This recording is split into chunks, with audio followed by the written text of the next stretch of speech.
Nasib naas menimpa seorang remaja berinisial CJ yang hilang diduga terseret arus saat masih berenang bersama teman-temannya di pantai Pererenan, Kuta Utara, Badung, Bali.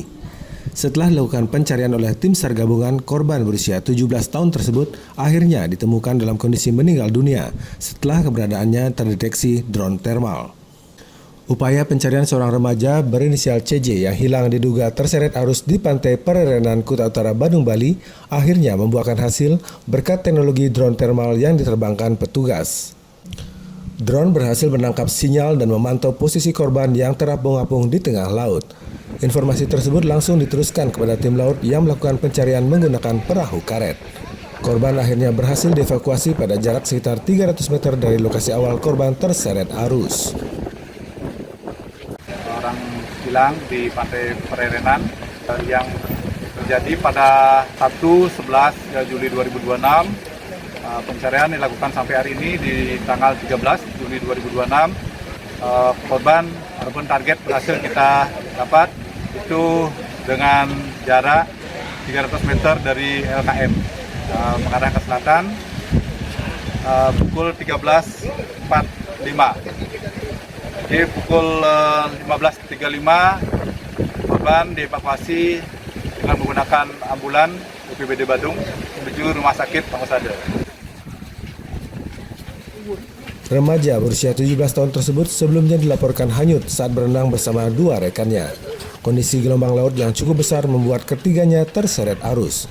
Satu rekan korban berhasil menyelamatkan diri, sementara satu orang lainnya berhasil diselamatkan tim Balawista. Pasca evakuasi, jenazah korban dibawa menuju Rumah Sakit Mangusade, Badung. Pasca insiden tersebut, warga maupun wisatawan dihimbau untuk selalu waspada dan memperhatikan kondisi gelombang saat beraktivitas di pantai. Laporan tim liputan Badung, Bali, Garuda TV.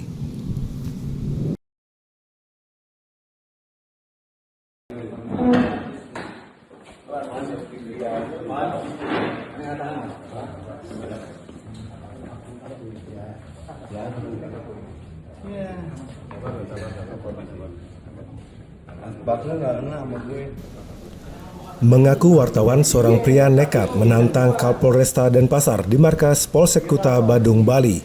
Wartawan gadungan tersebut bahkan memframing polisi telah merampas HP miliknya dan mempostingnya di media sosial. Setelah diperiksa oleh Satgas Narkoba Polresta Denpasar, kedua pria tersebut ternyata dalam pengaruh minuman keras dan positif menggunakan obat-obatan terlarang. Peristiwa tersebut berawal dari keributan di sebuah hotel di kawasan Kuta Badung, Bali. Karena terjadi salah paham, terlapor berinisial FVK 39 tahun menganiaya dan mengancam akan membunuh pelapor berinisial AAAY 36 tahun. Petugas Polsek Kuta yang dihubungi pihak hotel langsung mengamankan kedua belah pihak. Bukannya kooperatif, saat berlangsung proses mediasi, FVK secara arogan justru datang ke kantor polisi bersama rekannya FFK sambil membawa sebotol minuman keras dan mengaku sebagai wartawan. Suasana sempat memanas saat Kapolresta Denpasar Kombes Pol Leonardo David Simatupang turun tangan langsung untuk menenangkan pelaku. Saat diminta menunjukkan kartu pers, pelaku tidak dapat menunjukkannya. Rekan pelaku justru merekam kejadian tersebut dengan memframing seolah-olah Kapolresta telah merampas telepon genggam mereka. Ya udah nggak apa-apa, itu antara dia apa? Gimana? Kok kamu tuh setelah merebut handphone saya tidak ada direbut handphone. Apa itu pelayanan Bapak sebagai pengayom masyarakat? Tidak apa-apa, saya tanggung jawab. adanya laporan bahwa terjadi di Hotel Balisan Legian kasus penganiayaan dan pengancaman, sehingga anggota Polsek Kute mendatangi TKP dan mengamankan untuk terlapor dan pelapor ke Polsek. Itu sekitar jam 21.30. Jam 1.30 saya mendapat laporan bahwa kejadian tersebut di Polsek, bahwa dari terlapor itu mengaku wartawan dan dari informasi membawa minuman keras ke Polsek dan dalam kondisi pengaruh minuman keras. Pada saat saya datang ke Polsek, itu minuman kerasnya sudah tidak ada. Namun daripada pelapor dan terlapor masih adu argumen, dan di situ saya menyampaikan supaya bisa tenang dan bisa untuk diminta klarifikasi dan tidak ada rekam-rekam, karena mereka saling merekam, memviralkan, sehingga saya sarankan supaya handphonenya diletakkan saja di meja seperti itu. Dan kita tidak ada menyita handphonenya. Ini sekali lagi kita tidak ada merampas atau menyita handphonenya, ya, karena kita ingin cepat. Karena pada saat itu sudah jam 02.00, itu Minggu dini hari. Dari hasil pemeriksaan medis, kedua wartawan gadungan ini terbukti di bawah pengaruh alkohol dan positif menggunakan narkoba. Proses hukum lebih lanjut kasus kini telah dilimpahkan ke Direktorat Reserse Kriminal Umum Polda Bali. Laporan Tim Liputan Denpasar Bali, Garuda TV. Ya. Udah, yuk kamu situ aja. Itu merebut HP itu kenapa, Pak? Tidak ada di rebut HP kamu. Oh, saya ada rekamannya, ada buktinya, Pak.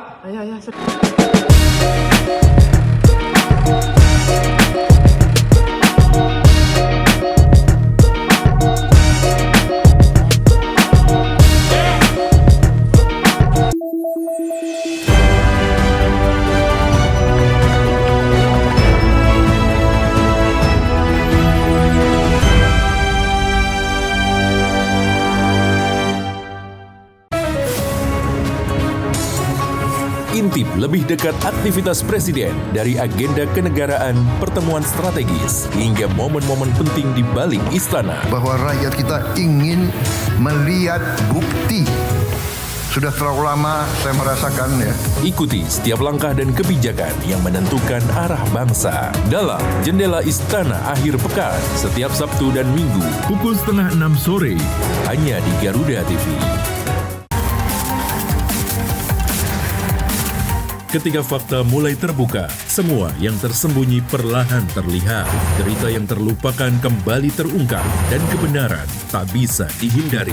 Lokasi gudang ini ditemukan hasil dari rangkaian penyelidikan. Ada 1.494 hasil keterangan unit yang ditemukan di dalam gudang ini. Saksikan Kriminal Plus 62 Akhir Pekan, Sabtu dan Minggu, pukul 9 malam, hanya di Garuda TV. Way round. Oh, what a cross! Update terbaru dari dunia olahraga terkini dari nasional dan internasional. Ikuti analisis tajam dan rekap momen epik. George Russell goes through. Antonelli nearly into the back of his teammate. Ada klub Eropa bikin akademi di sini. Nanti kalau ada kesempatan dia masuk akademi sana gitu. Saksikan Sport 8 setiap hari pukul 11 malam hanya di Garuda TV. Dalam setiap langkah besar bangsa, selalu ada sosok yang menentukan arahnya. Bersama tokoh berpengaruh di negeri ini. Keadilan ingin sama-sama bagaimana membuat negeri ini bersih. Sekarang sudah tumbuh 13%, jadi saya lihat oke. Menunjukkan adanya sebuah lembaga peradilan yang bermartabat. Let's go back to basic. Orang penting, setiap Jumat pukul 9 malam, hanya di Garuda TV.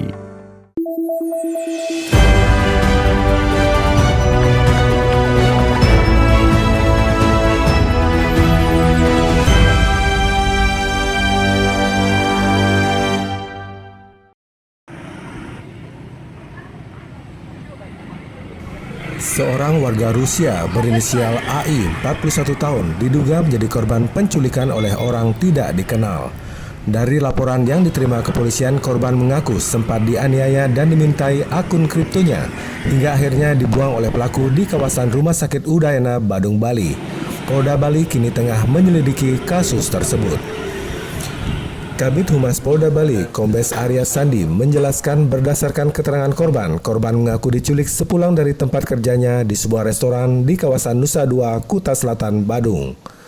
Korban dihadang sebuah mobil dan dimasukkan ke dalam mobil oleh 2 orang yang mengenakan penutup kepala. Selama disekap, korban mengaku tangannya diborgol dan ditutup kepalanya, serta mendapat tindak kekerasan dari para pelaku.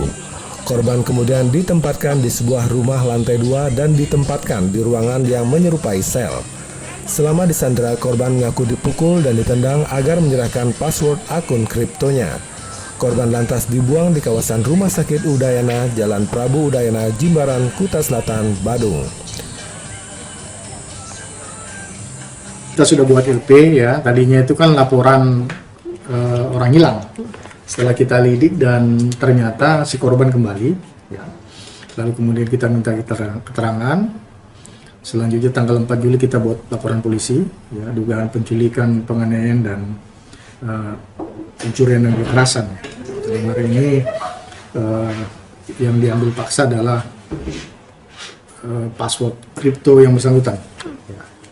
Jadi kronologisnya itu sekitar tanggal 2 Juli jam setengah 10 malam, korban ini kemudian dari restoran mengarah ke kediaman, lalu kemudian dihampiri oleh 2 orang yang menggunakan mobil warna hitam, lalu kemudian disekap, dibawa naik ke mobil, dibawa ke suatu tempat, lalu dipaksa menyerahkan password kripto. Ya. Setelah itu ya kemudian tanggal 4 ya, sekitar jam 4 pagi, yang bersangkutan kemudian dilepas di suatu tempat di seputaran kampus Unut ya, Jalan Prabu Udayana. Nah, dari kejadian itu kemudian memang tim kita udah turun mengecek lokasi, termasuk mengidentifikasi, mengambil data record dari CCTV yang berada di TKP, baik CCTV yang berada di restoran ya, tempat korban kemudian makan, kemudian di TKP penculikan, di situ ada CCTV, kita masih menganalisa hasilnya, kemudian termasuk di villa tempat yang bersangkutan menginap, kita ambil juga CCTV-nya, kemudian di TKP pembuangan.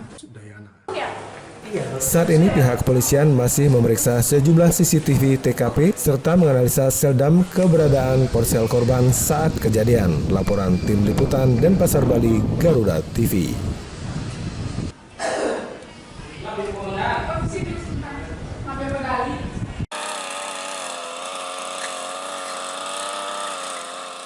Untuk mencegah terjadinya kebakaran di tempat pembuangan akhir atau TPA, akibat musim kemarau berkepanjangan, Dinas Lingkungan Hidup Kabupaten Bangli memaksimalkan pemilahan sampah dan mengintensifkan penanganan sampah dengan metode kontrol landfill. Pemberlakuan sistem kontrol landfill atau sistem lahan timbun terkendali di tempat pemrosesan akhir terbukti efektif mengurangi risiko kebakaran selama musim kemarau berkepanjangan. Kepala Dinas Lingkungan Hidup DLH Kabupaten Bangli, Bali, Iputu Ganda Wijaya mengatakan, pada musim cuaca kemarau, pengelola sampah di Kabupaten Bangli tidak lagi mengandalkan penyiraman rutin di area TPA seperti tahun-tahun sebelumnya. Pencegahan lebih difokuskan pada optimalisasi metode kontrol landfill. Dengan metode tersebut, sampah diratakan dan dipadatkan menggunakan alat berat, selanjutnya ditimbun dengan lapisan tanah secara berkala. Berdasarkan pengalaman sebelumnya, beberapa jenis sampah seperti botol yang mengandung soda sangat berpotensi memicu terjadinya kebakaran. Oleh karenanya, pemilahan sampah diintensifkan sebelum dibuang pada shelter.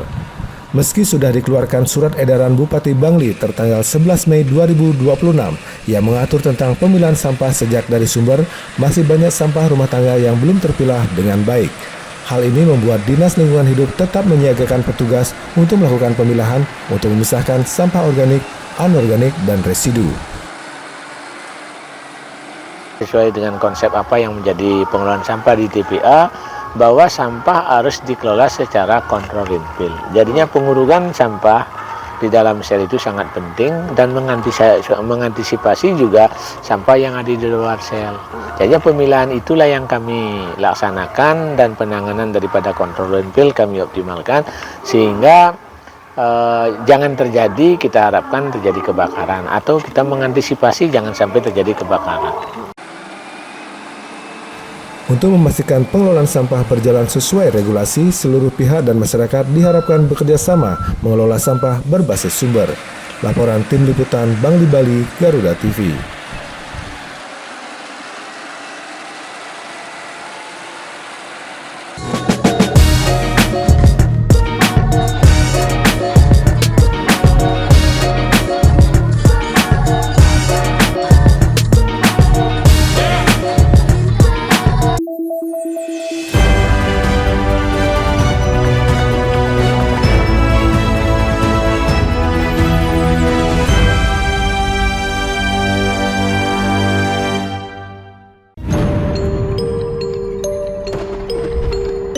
Setiap daerah punya daya tarik sendiri.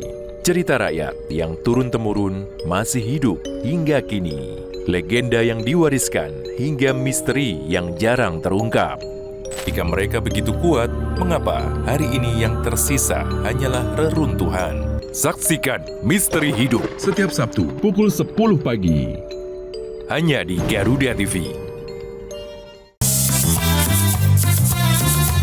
Tanggal tua datang, selera harus tetap jalan. Kuliner hemat siap antar kamu makan enak, variatif, nikmat, dan tetap ramah kantong. Rekomendasi spesial untuk malam Sabtumu. Mereka menawarkan ayam goreng utuh berukuran besar dengan harga terjangkau, mulai dari 50 ribuan.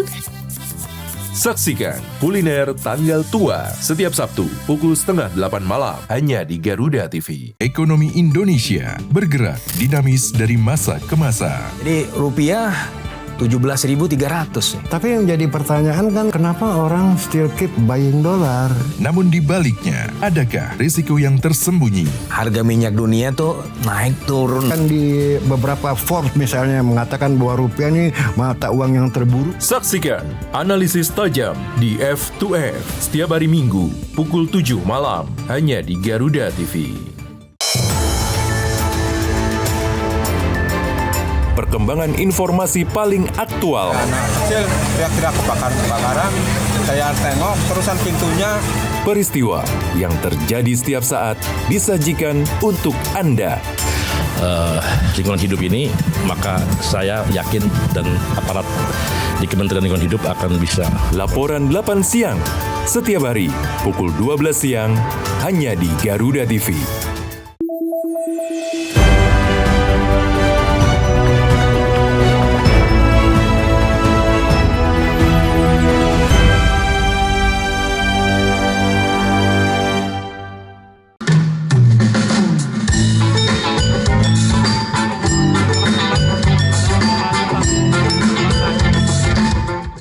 Di tengah gempuran modernisasi, alunan musik etnik Bali nyatanya masih tetap eksis. Seperti yang dipertunjukkan belasan seniman muda yang menghadirkan pagelaran musik etnik memadukan nuansa musik modern yang menyatu dalam alunan gamelan Bali. Perpaduan ini sekaligus membawa pendengarnya menjelajahi Bali dari sudut yang berbeda. Sanggar Eka Mahardika Putra merupakan salah satu sanggar yang hingga kini tetap eksis melestarikan musik etnik Bali. Tahun ini, belasan seniman muda dari Sanggar Eka Mahardika Putra terlibat pada pagelaran musik bertema Sang Surya Sampun Memargi, menyongsong indahnya permata Katulistiwa dalam semarak Bali Jani.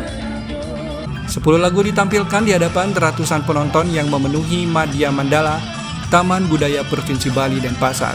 Pagelaran dibuka alunan lagu Gita Suara Alit Mahardika, ciptaan Igede Eka Putra.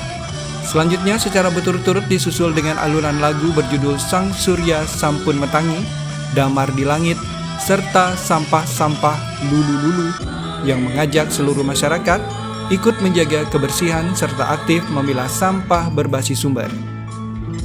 Keindahan pesona Nusantara juga disampaikan melalui sejumlah lagu berjudul Bali Ning Bali, Permata Katulistiwa, serta Gita Permata Nusantara. Sementara dua lagu tradisional Bali turut diselipkan dengan diperdengarkannya lagu Juru Pencar dan Putri Cening Ayu.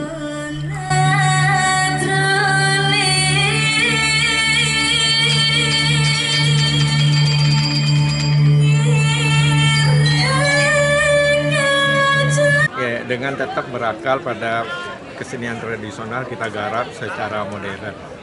Vokal grup ini utuh kolaborasi etnik antara musik diatonis, pentatonic, slendro, pelok kita gabung. Nada kromatis kita gabung. Tema Sang Surya Sampun Memargi sengaja diangkat untuk memotivasi generasi muda bahwa selayaknya matahari yang bersinar terang memberi kehidupan pada bumi tanpa meminta belas kasih. Filosofi yang ingin disampaikan adalah generasi muda diajak untuk tetap bersemangat, menjalani hari dan berbagai kewajibannya, seperti Sang Surya yang setiap hari membawa harapan baru. Yang paling banter suaranya kan? Yang paling lama persiapan apa? Vokalnya, tarinya atau apa? Vokalnya ya. Ada kesulitan enggak? Enggak ada ya. Gimana nih kesannya? Kesannya senang, habis itu seru karena dapat banyak teman. Tadi nyanyikan berapa lagu? 10 lagu. 10 lagu. Lagu yang paling menantang tuh biasanya lagu Sang Surya Sampun Memargi karena banyak singkupnya. Kesulitan enggak? Ini kan ada 10 lagu nih yang harus ditampilkan. Sulit sih, tapi harus banyak belajar gitu. Ini baru pertama kali tampil atau sebelumnya udah pernah? Udah 2 kali. Ini luar biasa. Mungkin tahun depan ada pikiran yang ini diketularkan ke kabupaten kota dan kemudian jadikan ajang festival, dilombakan sehingga kreativitas itu muncul.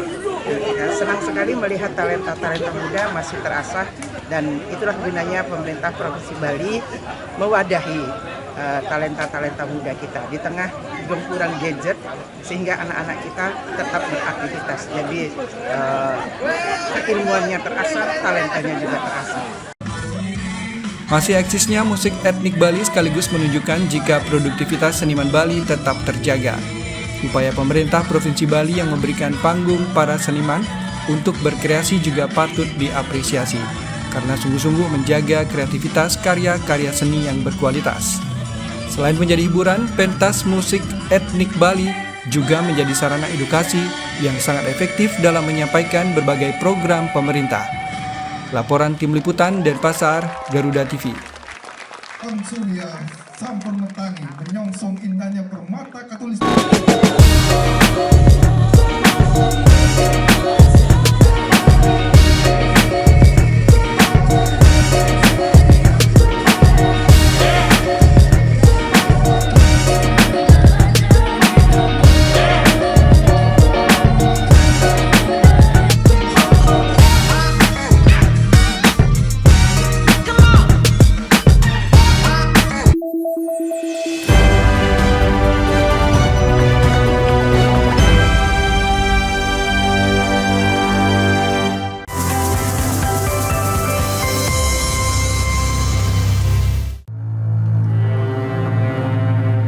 Memimpin, mengelola, dan mengendalikan pemerintahan untuk sebuah negara sebesar ini harus terdiri dari putra-putri terbaik. Bangsa Indonesia ini akan menjadi bangsa terkaya di dunia. Syaratnya adalah apabila bangsa Indonesia bisa bersatu.